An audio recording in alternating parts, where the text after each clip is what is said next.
विद्यार्थियों, भगवत गीता तृतीय वर्ष के द्वितीय प्रश्न पत्र में हम पढ़ रहे हैं और इसमें द्वितीय अध्याय में भगवान कृष्ण अर्जुन को युद्ध के लिए प्रेरित करते हुए कहते हैं। देखिए 12वां श्लोक, न त्वेवाहं जातु नासं न त्वं नेमे जनाधिपाः न चैव न भविष्यामः सर्वे वयमतः परम्। न तु एव जातु अहं न आसम्, न तु जातु अहम न आसम्, न तु जातु कदाचित कभी भी मैं नहीं था, अहम न आसम् ऐसा कभी नहीं था कि मैं नहीं था। न तु जातु अहम न आसम्, मैं नहीं था ऐसा कभी नहीं। न त्वम, तुम नहीं थे ऐसा भी कभी नहीं था। न इमे जनाधिपा, और ये राजागण भी नहीं थे ऐसा भी कभी नहीं। अर्थात मैं हर काल में था, तुम हर काल में थे और ये समस्त राजागण भी सभी कालों में। न च एवं न भविष्यामः, और ऐसा भी नहीं है कि हम भविष्य में नहीं होंगे। सर्वे वयम अतः परम, हम सभी, वयम सर्वे अतः परम, वयम सर्वे अतः परम न भविष्यामः, हम सब इसके बाद नहीं होंगे ऐसा भी नहीं। देखिए श्लोक का अर्थ इस रूप में समझें। भगवान कृष्ण कह रहे हैं कि अर्जुन, ऐसा कभी नहीं था जब मैं नहीं था, और ऐसा भी कभी नहीं था जब तुम नहीं थे, और न इमे जनाधिपा, और ऐसा भी नहीं कि ये राजागण नहीं थे। अर्थात मैं, तुम और ये समस्त राजागण शाश्वत रूप से विद्यमान रहे हैं। अतीत में हम सब यहाँ विद्यमान रहे हैं। फिर क्या कहा, न चैवं न भविष्यामः सर्वे वयम अतः परम। ऐसा भी नहीं है कि अतः परम इसके पश्चात वयम सर्वे न भविष्यामः, हम सभी नहीं होंगे, अर्थात होंगे, इसके बाद भी हम सभी होंगे। पहले भी थे,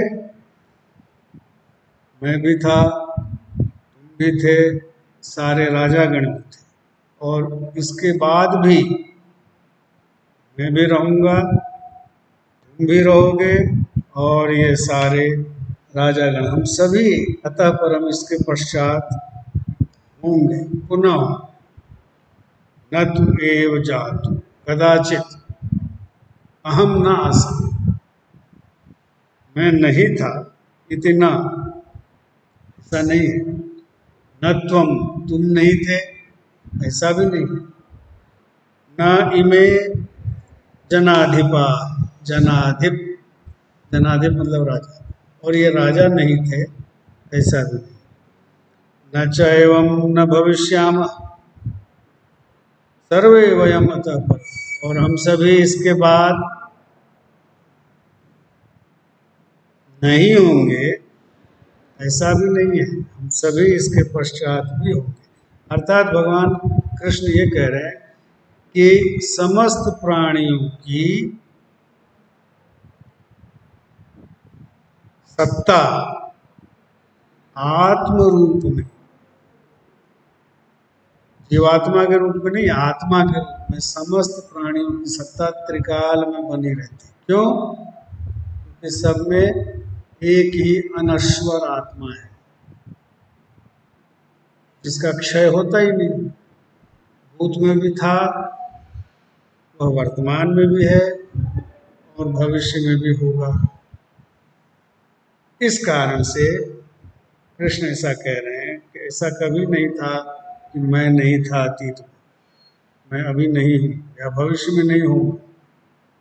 यही बात अर्जुन तुम्हारे साथ है, तुम भी अतीत में थे, वर्तमान में हो और भविष्य में रहोगे। ये समस्त राजागण जिनको देखकर तुम्हें लग रहा है किसको मारूंगा मैं, किसका वध करूंगा, ये सब भी अतीत में थे, अभी भी हैं और भविष्य में भी। इसलिए यह तुम्हारा भ्रम है।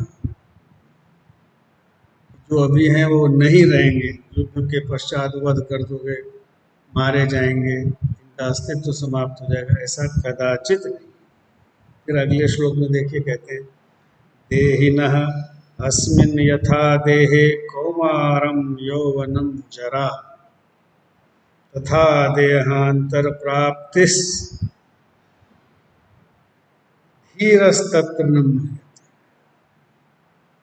देही और देह दो शब्द, देही देह प्लस णेनी प्रत्यय लगेगा तो देहिन बन जाएगा, और प्रथमा एक वचन में रूप चलेगा देही देहिनो देहिना, प्रथमा में रूप चलेगा। देही मतलब आत्मा, देह है जिसकी, देह है शरीर, देह है शरीर और देही है आत्मा। जिसकी देह है वह देही का, देहिना षष्ठी और पंचमी का एक वचन। देहिनः अस्मिन् यथा देहे, देहिनः अस्मिन् देहे, देही की इस देह में, अर्थात आत्मा के इस शरीर में, कौमारम यौवनम जरा, कौमारम मतलब कुमार की अवस्था, युवावस्था, कौमारम बालक, बचपन, यौवनम युवावस्था, और जरा मतलब वृद्धावस्था। इस प्रकार इस शरीर में, आत्मा के इस देह में बाल्यावस्था, युवावस्था और वृद्धावस्था होती है। तथा देहांतर प्राप्ति, उसी प्रकार देहांतर, देह जोड़ अंतर, अंतर मतलब दूसरा, दूसरे देह की प्राप्ति, दूसरे शरीर की प्राप्ति होती है। आत्मा को दूसरे शरीर की प्राप्ति हो जाती है। जैसे इस आत्मा के शरीर में बाल्यावस्था, युवावस्था और वृद्धावस्था आती हैं, उसी प्रकार देहांतर प्राप्ति भी होती है, दूसरी देह भी मिलती है। तो धीरस्तत्र न मुह्यते, जो धीर होते हैं, धैर्यवान होते हैं, धीरः तत्र तस्मिन् विषय, उस विषय में न मुह्यते, कभी भी मोह नहीं करते, विषाद नहीं करते।